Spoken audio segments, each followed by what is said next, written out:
Agora vamos para a biopolítica. Vamos embora, gente, porque aqui também é um ponto muito importante, tá? A gente vai fazer um contraponto também com a necropolítica, tá bom? Que não é Foucault, mas a gente faz o contraponto. Biopolítica, vamos lá, tem uma questão também depois. É um conceito inicialmente elaborado por Michel Foucault. Eu tenho um vídeo até... Foucault, faltou, ó, olha a correção. Foucault, às vezes a gente confunde mesmo. Por Michel Foucault, ok? É um termo, conceito inicialmente elaborado por Michel Foucault. Recentemente saiu um vídeo aqui de biopolítica no canal, aparecendo primeiro na obra Em Defesa da Sociedade e no primeiro volume História da Sexualidade. Primeiro volume da História da Sexualidade, ok. Trata-se de uma forma de política sobre o controle do corpo. O que a gente está falando o tempo todo aqui na revisão? Né? Ó, controle do corpo pelo Estado, certo? É biopolítica. Enquanto, aí dá um outro conceito aqui, biopoder se trata do impacto dessas ações na vida das pessoas. Então, biopolítica é o controle do Estado sobre o controle dos nossos corpos, enquanto que biopoder, ele usa os dois conceitos aqui, é o impacto dessas ações na nossa vida, o quanto que impacta a nossa vida. Olha lá, o Foucault é o cara que vai estudando história para trazer. Acho interessante isso aí, tá? Há uma divisão temporal em Foucault para estudar biopolítica, uma sociedade pré-capitalista. Isso é interessante até de falar, porque esses dias eu e o Mozão, a gente estava brincando aqui, jogando perguntados, e eu caí nessa questão. Você lembra, Mozão? Faz um parênteses aí para Foucault, porque eu acho que é interessante. Capitalismo existe desde se você for entender, desde a formação dos Estados Nacionais, século XIV, XV, ali já surgiu o capitalismo. Quando a gente fala em mercantilismo, joga para o século XV, melhor. Quem que praticava capitalismo era o Portugal e Espanha, dentro de um conceito de uma política econômica chamada de mercantilismo. Acho que é muito interessante, muito importante eu trazer isso para vocês já nesse conceito. Porque o outro que vai trabalhar com isso aqui é um conceito que trabalha com essa divisão temporal também, e são outros sociólogos, como por exemplo Durkheim, tá? Então já aviso vocês. Mas você fala assim, peraí, mas pré-capitalista ele está falando de pré-revolução industrial? A revolução industrial é o século XVIII. Então para o Foucault o capitalismo não existe desse jeito que você está falando, do século XV lá. É que existe. É que a gente também dá uma definição, depende da pessoa, depende do pensador, depende do sociólogo, depende do filósofo, tá? Que define que o capitalismo, como os moldes, que parece mais próximo dos moldes que a gente tem hoje, é a partir da Revolução Industrial. Então eles falam uma sociedade capitalista e uma sociedade pré-capitalista. Não é que antes não era capitalista, mas é pré-capitalista industrial. Quem que fala isso, como eu falei para vocês, é o Durkheim. O Durkheim naqueles conceitos de... Agora eu vou ter que lembrar, porque eu começo a me mexer com um monte de pensador aqui. Fala aí, mozão. O Durkheim com os conceitos de solidariedade mecânica e solidariedade orgânica, vocês lembram? Então ele fala que uma é uma sociedade pré-capitalista, é antes da industrialização, o outro é na sociedade pós-capitalista, tá bom? Aquele conceito de coesão social. Isso. Ó, então vamos lá, gente, vamos lá. Eu fiz esse parênteses porque é importante, acho que tudo que a gente tiver a possibilidade, oportunidade de trazer aqui para o debate, acho que é interessante. Então tá. Então ele faz lá um estudo de uma sociedade pré-revolução industrial e uma sociedade pós-revolução industrial para trabalhar com o conceito de biopolítica. O antigo regime, que é o absolutismo, tá na pré-revolução industrial. Então é um pré-capitalismo aí no conceito aí. Centralização se encontrava nas mãos dos déspotas, que são os reis absolutistas, certo? Ó, com o poder de, abre aspas, o déspota, lembra, a gente já estava falando disso, deixar viver ou fazer morrer. O déspota tem o poder sobre os seus súditos de ou ele deixa viver ou ele atua fazendo aquele sujeito morrer. Ó, não gostei, fiquei sabendo que você cantou uma música sobre mim, você é um bardo, você estava numa taverna, morre, corta a cabeça dele. Entendeu? Ó, Henrique VIII, anglicano, fiquei sabendo que você é católico, cortem a cabeça dele. Chegou para sua própria esposa, segunda esposa Ana Bolena, conspirou contra mim, né, Ana Bolena? Mas meu rei, cortem a cabeça dela. Corta as cabeças. advento da estrutura capitalista e as transformações da sociedade, a lógica se inverte. Estando agora o Estado com o poder de, dentro do capitalismo, traz para as sociedades modernas, atuais, fazer viver ou deixar morrer. O que significa isso? Se o Estado não cuida, deixa morrer. E aí você já pode até pensar. Moradores de rua, pessoas morrendo no frio, deixa morrer. Não deu assistência. Vamos mais? A biopolítica, eu já leio o que vocês estão falando, porque o assunto é, a biopolítica logo se debruça no controle da natalidade ou da mortalidade. E tem relação com estados, segundo Foucault, são assassinos. Alguns estados são assassinos. Nazismo. Ora, a busca pelo espaço vital, o que o Hitler falava? O espaço vital, a gente vai aumentar o poder, inclusive espacial territorial da Alemanha, do Terceiro Reich, da Alemanha nazista, para a manutenção do crescimento da raça ariana. Então tinha como condição o extermínio de etnias consideradas inferiores. Certo? Na contemporaneidade, em democracias estabelecidas, há uma preocupação dos estados. Meu irmão Tiago estava falando sobre esses tempos aí, foi sobre biotecnologia, né? Vamos lá. Sobretudo, capitalistas promovem ações sociais nas democracias, que visem a regulamentação da vida. E por isso a medicina é fator importante para que isso ocorra. Eu sempre falo para vocês aí, eu sei que vai ter muita gente que vai fazer... agora assim, eu vou provocar mesmo. Pessoal aí que vai fazer medicina, vocês vão fazer medicina. Vocês já são estudantes de medicina em potencial. Sejam médicos e médicas. Não sejam mediciners. Sejam humanos e humanas com as pessoas. Tá? Eu vou quase fazer que nem meu irmão aqui, ó. Puxa o microfone aqui, ó. Não sejam mediciners. Vocês são, acima de tudo, seres humanos. Nós contamos com vocês, vocês são muito importantes para a nossa sociedade, para a nossa vida. Relacionando com o biopoder. Tô certo, mozão?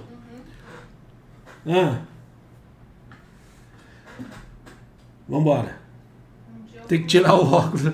Relacionando com o biopoder, Foucault traz dois conceitos importantes também. Macropoder e micropoder. Vamos lá. O primeiro trata do controle do poder exercido de maneira geral. Pensa no Estado. Há uma questão de macropoder. E o micropoder? Aí fica fácil, né, gente? Fica fácil.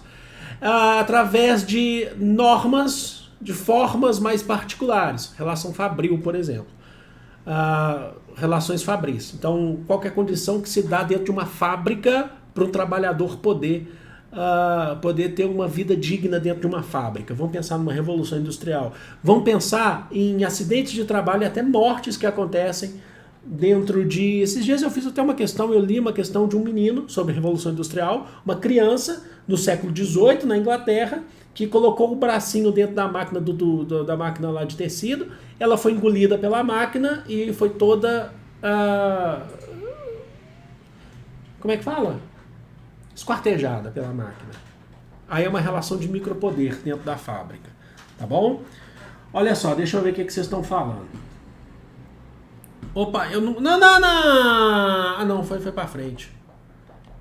Tá bom. Deixa eu ver o que vocês estão falando. Vamos lá. Vamos lá que eu vi que vocês falam.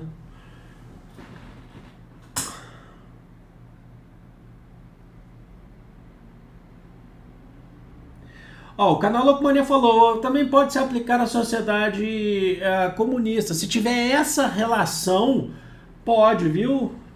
Tá bom? Isso do controle dos corpos, da sexualidade também, com um tabu sobre o sexo, com certeza, Bruna. Esse negócio de bar de taverna me dá vontade de jogar RPG. Eita, nós. Então, Galileu quer dizer que você não acredita no heliocentrismo? Vamos esquentar mais essa fogueira. O exemplo a gente pode até rir, mas é real, né?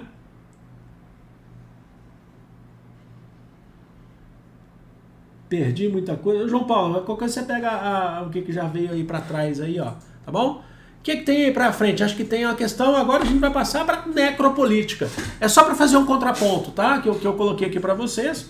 E a gente está sempre estudando, então vamos embora. Criado pelo filósofo camaronês Achille Mbembe, tá? Biopolítica é a política da vida, né? O controle sobre a vida, certo? E a necropolítica é o controle sobre a morte. É mais do que o direito de matar. Entendam o conceito para além da questão da morte, tá? Que eu quero que vocês entendam. É o direito de expor outras pessoas à morte. Isso é muitas vezes feito por Estado.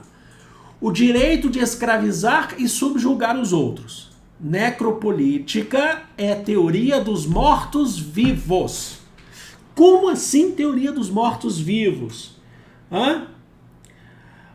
Jéssica, exemplo de macropoder é o absolutismo, é o Estado nazista na Alemanha. Tá bom, Jéssica? Tranquilo?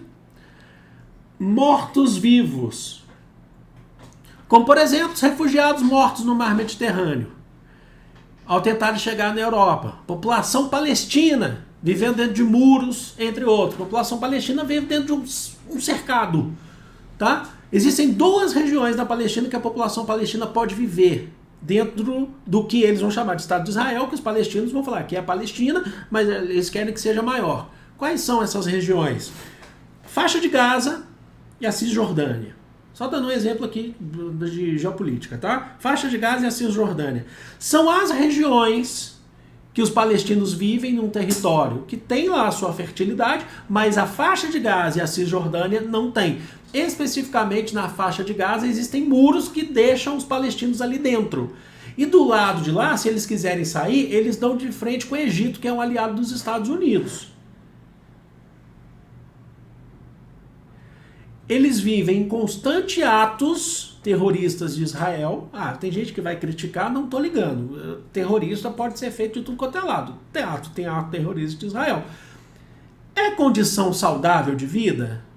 Então é uma relação, é uma condição de morto-vivo. O Estado de Israel deixa os palestinos numa condição de mortos-vivos. Eles não têm para onde ir. Aqui eu só estou dando um exemplo, mas vocês podem dar vários exemplos, vocês podem procurar vários exemplos. Sacaram? Vamos tentar trazer um exemplo mais atual. O Estado brasileiro definiu ali a sua política recentemente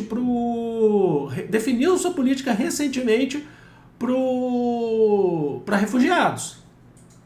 Você chega no aeroporto de Guarulhos, tem dezenas de famílias de afegãos acampando dentro do aeroporto de Guarulhos há meses. Eles vivem de ajuda de pessoas que vão lá e levam marmita para eles. É uma situação de... Está nas mãos de quem? É uma relação de poder. Vocês estão sacando? É uma relação de poder. Isso é vida? Não, isso é uma relação de morto-vivo.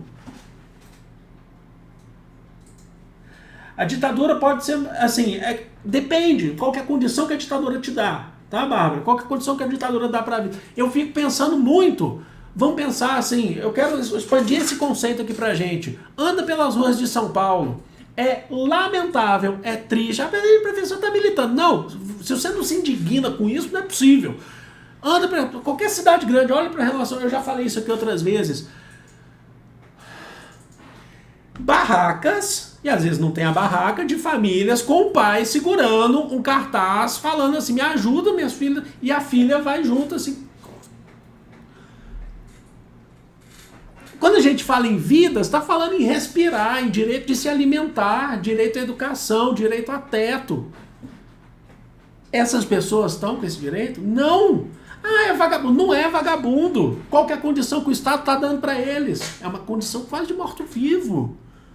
O Estado está definindo para essas pessoas o que o Estado quer dessas pessoas. É a necropolítica.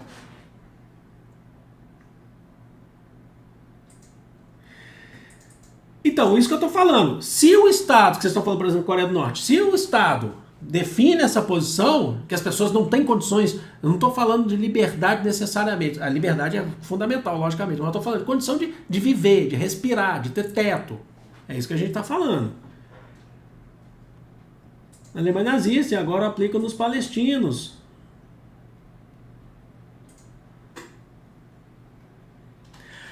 A crise de Manaus da pandemia vai falar que não é um controle do Estado sobre a vida das pessoas, sobre a morte. E aí? Eu acho que a gente pode pegar vários exemplos aqui, gente. Tá? É que ele está dando uns exemplos aqui. E olha só, o conceito que eu coloquei aqui para vocês, que é do Mbappé, Bebé, que ele fala o quê? Morte social. Não significa que a pessoa morreu fisiologicamente falando, né? É uma morte social. Qual que é a condição que essa pessoa tem? É um morto-vivo. Vocês entenderam? Eu acho que pode ser. Vocês estão perguntando muitas questões. Eu acho que pode ser. É uma morte social. Olha lá embaixo. Eu devia ter marcado isso. Agora eu vou marcar. Vou marcar. Você sabe, eu não consigo marcar. Eu não consigo aqui. Enfim. Não vou marcar, não. Aqui, ó. Vou sim. Só que eu marco só. Eu só coloco outra cor aqui da fonte, ó, pra vocês, ó. Isso aqui, ó. Em roxinho. Morte social. Tudo bem, a gente... professor, você falou que ia fazer aula de Foucault, saiu de Foucault. Porque é legal trazer para vocês um outro ponto também, né? Morte cultural também é válido. Como assim? O que você define por morte cultural? Morte cultural... assim, entendi. Acho que entra também... retirar etnias indígenas de suas terras, originalmente os povos originários. Tentar inseri-los em uma outra sociedade, né? Tem na sociedade urbana e tal.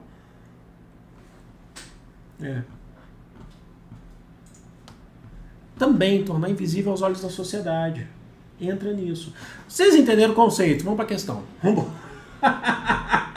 Gente, a live eu gosto muito, mas assim, vamos embora. Vamos. Depois, se quiser, eu posso falar alguma coisa a respeito dessa morte social, porque a gente trabalha muito isso dentro de urbanismo. Olha, quem que perguntou foi sobre o tema de redação na dúvida. Deixa eu só responder essa questão, você vem aqui contribuir. E aqui em São Paulo tem um exemplo muito bom Tá. disso. Só responder essa questão aqui, ó. Vamos lá, gente. O Mozão vai vir dar outra contribuição. Universidade Federal do Paraná, 2020. Eis como ainda no início do século XVII se descrevia a figura ideal do soldado. O soldado é, antes de tudo, alguém que se reconhece de longe. Aqui eu coloquei uma questão, ela pega tudo que a gente já teve aí de Foucault, tá? Não é necessariamente de biopolítica. Que leva os sinais naturais de seu vigor e coragem, as marcas também de seu orgulho. Seu corpo é o brasão de sua força e de sua valentia. Na segunda metade do século XVIII, o soldado tornou-se algo que se fabrica. De uma massa informe, de um corpo inapto, fez-se a máquina de que se precisa. Corrijam-se aos poucos as posturas. Lentamente, uma coação calculada percorre cada parte do corpo. Se assenhoreia dele, desculpem. Dobra o conjunto, torna-o perpetuamente disponível e se prolonga, em silêncio no automatismo dos hábitos. Os corpos dóceis aí do Foucault, levando em conta essa passagem, a obra em que está inserida, é correto afirmar que, para Michel Foucault, instituições como escolas, quartéis, hospitais e prisões são exemplos de espaços em que, a partir do século XVIII, os indivíduos a. São educados de modo a se tornarem autônomos, b. Aprendem a conviver uns com os outros, c. Encontram as condições de segurança e bem-estar, d. Se tornam mais vigorosos e valentes e e. Se fazem objeto de poder disciplinar. Tá muito fácil, né? Tá muito fácil. Fala pra mim que tá fácil. Não tá? Tá fácil.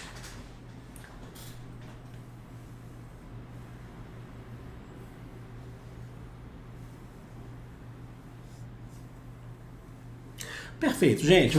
Perfeito. Vamos colocar aqui a resposta comentada. O Mozão vai vir aqui dar contribuição sobre a questão da necropolítica. Mortos-vivos. No texto apresentado pela questão, Foucault indica que os micropoderes permeiam... Micropoder. Escola, hospital, quartel. Olha o exemplo. Macro-estado. Entenderam? Todas as esferas sociais, inclusive as condutas dos indivíduos. O corpo... então se torna algo fabricado, controlado por coações que colocam nos corpos determinadas características. Os corpos, então, podem ser submetidos, transformados e aperfeiçoados a partir do adestramento, que é uma forma de controle. A disciplina imposta aos soldados que Foucault cita é, portanto, uma forma de poder que corrige, controla, mede e hierarquiza os corpos dos soldados. O aluno deve identificar, o estudante, o aluno deve identificar assim que os indivíduos na perspectiva de Foucault, tornam-se objetos do poder disciplinar, relação de poder. Vem cá, mozão. Você quer que eu volte lá naquele quadrinho? Você se direciona? É bom que eu mostro Então tá. Eu abri a tela aqui. Oi. Reda pra cá. Reda mais. Não, deu. Cadê o slide lá? Volta lá no slide só Pra todo mundo ver. Pra eu ver. É o da necropolítica ou da biopolítica? Aí mesmo, necropolítica. É o termo morte social. Tá, gente? Ó, tem esse livro aqui, dessa autora, não sei se tá dando pra ver aí, ó. Vamos aumentar aqui só pro pessoal ver e eu volto depois. Morte e Vida de Grandes Cidades, Jane Jacobs. Tá? Esse livro aqui, vê se tá bom. Não, tá, todo mundo pegou. Acho legal. Essa Jane Jacobs, ela é uma jornalista que ela escrevia, né, porque ela já faleceu, escrevia sobre o urbanismo e os problemas sociais dentro das cidades. Na verdade, ela era digamos assim, a teoria dela é contra a teoria daquele outro que eu falei, do Lewis Mumford. Eles não se bicavam, eles são contemporâneos e eles não se bicavam. Porque ela... Ambos marxistas? Ambos marxistas, tá? Só que pra ela, eu gosto muito da visão dela, porque ela coloca a cidade como um organismo orgânico e social muito mais responsável do que o Lewis Mumford, tá? O Lewis Mumford, ele aponta os problemas sociais dentro da cidade como uma coisa mais mecânica. Os dois estão certos, mas é uma junção dos dois o que acontece. Só pra falar, daqui a pouco eu quero mostrar um quadrinho que o Mozão mostrou, eu esqueci de colocar, depois que você falar eu vou colocar pra gente fechar. E com sobre relação biopolítica, desculpa. A morte social, o que eu quero falar assim para vocês pensarem, porque pode ser algo que contribua não só na redação ou no Enem, mas como seres humanos, e aqui eu tô falando como urbanista, tá, galera? É o seguinte, é importante a gente pensar e entender as nossas ações e o que eu quero, assim, a morte social como um problema que, na verdade, ele vem da falta de planejamento urbano. Então, caso vocês encontrem isso numa redação ou que possa aparecer numa prova de geografia urbana, alguma coisa, tá? Tem a ver com isso. Porque dentro da faculdade de urbanismo, a gente estuda essa morte social, essas pessoas que ficam desalojadas, provenientes da especulação mobiliária, que ela advém lá daqueles, novamente, dos detentores dos meios de produção, tá? E um exemplo assim muito interessante que eu quero dar para vocês, eu vou falar rápido para não estender a live, que vocês podem procurar depois, é o caso da Praça Roosevelt daqui de São Paulo, tá? Que foi um projeto de revitalização urbana, que é um exemplo do que a gente estuda dentro das faculdades como uma forma de tratar esse problema da morte social, dos não lugares, né? O que seria um não lugar dentro de uma cidade? Porque pra gente todo lugar é um lugar, né? E até faz uma revisão lá no início do ano, quando vocês começaram a ver geografia, vocês lembram daquelas teorias do que é um lugar, do que é um espaço, do que é uma paisagem? Na arquitetura a gente estuda muito isso. O que é um não lugar? Tipo assim, seria um ponto de ônibus, um lote vazio abandonado, um lugar onde as pessoas ficam temporariamente, mas elas não constroem uma história com aquilo, mas é tão relativo porque às vezes uma pessoa pode ter uma história com um ponto de ônibus que é próximo à casa dela, ou que ela encontra alguém, entendeu? Então assim, isso é muito importante se pensar. E pesquisem sobre esse caso da Praça Roosevelt, porque eles pegaram um lugar que era completamente degradado, era ponto de tráfico de drogas, era um ponto violento. Eu morei perto ali, na República, aqui em São Paulo, e eles fizeram uma revitalização dessa praça, eles colocaram a galera do skate lá e fizeram um acordo de revitalizar todos os teatros que tem ali em volta daquela praça. Então hoje você tem um movimento cultural, você tem peças gratuitas, você tem cursos de teatro que são oferecidos à população de baixa renda, que mora ali perto e que pode ser de outro lugar daqui de São Paulo, que pode ir lá fazer. Então, assim, através da cultura, da arte, da revitalização urbana, você consegue diminuir essa morte social através da inclusão. Uma cidade social, ela se baseia em você tornar aquele que está à deriva com direito àquilo que é dele dentro da Constituição como um cidadão. Então, é você fazer um não cidadão se tornar uma pessoa cidadã. Entendeu? A Bruna perguntou, mas existe de fato um não lugar? Então, dentro da teoria existe, que são aqueles lugares que as pessoas passam por ele e que, digamos assim, que não tenha uma conexão afetiva com aquela pessoa. Eu considero isso relativo porque, assim, todo mundo constrói uma relação com qualquer lugar, sabe? Mas para arquitetura e para o urbanismo, não lugar seria um lugar de passagem.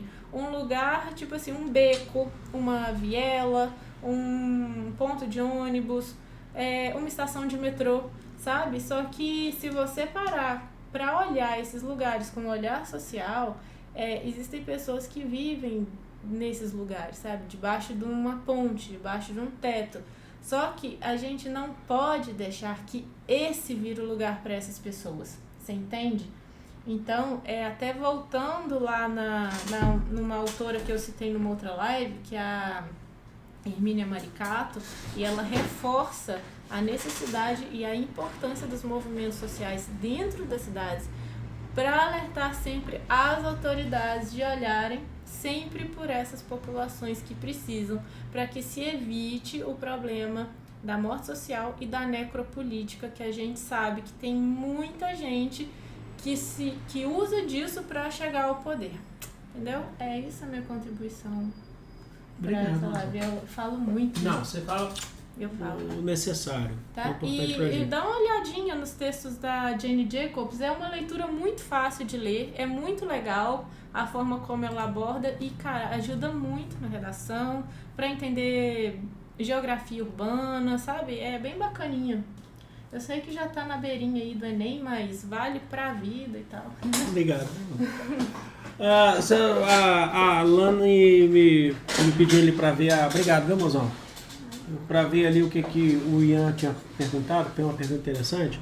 Essas pessoas que ficam refém do Estado, alienados pelo micropoderes, seriam mortos-vivos sociais? Alguém consegue me tirar essa dúvida? Não necessariamente numa condição de alienação, Ian, mas numa condição de precariedade da vida, se for o caso, tá? Então, se a pessoa não tem condição, ela vira apenas... Alguém tinha falado aqui que ela vira uma invisível para a sociedade. Então, não necessariamente assim, tá? A gente está falando de pessoas que realmente não têm condições de sobreviver. É o famoso matar um leão por dia, ou todo dia precisa lutar para ter um prato de comida, não tem um teto para morar. Aí sim, tá?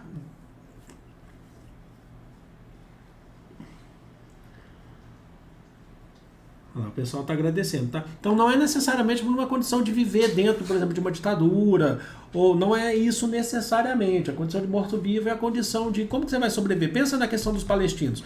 Vivem dentro de uma cerca, de um muro, na verdade, tem um muro. Vivem ali dentro, não tem como sair. As terras são inférteis, tá? As terras mais inférteis da região são onde os palestinos vivem, Cisjordânia e principalmente a faixa de Gaza. E sofrem ataques diários, basicamente. Isso é uma condição de morto-vivo, tá? Agora, eu só quero mostrar aqui antes, eu vou deixar vocês aí... Eu só quero mostrar antes aqui. Então, mas o que você quer dizer com o Muro de Berlim? Porque quem estava no Muro de Berlim de um lado ou de outro, será que tinha condição de viver? Essa é a questão, tá? É isso que a gente está falando. Tá? Tem condição de viver? Pensa numa criança numa situação de guerra. É isso que a gente está falando, uma situação de guerra, no meio do caos, bombardeio para tudo quanto é lado, de um lado é soldado não sei das quantas, do outro é soldado de outro lado, e essa criança, qual que é a condição de vida? Ela perdeu o pai, perdeu a mãe, perdeu todo mundo.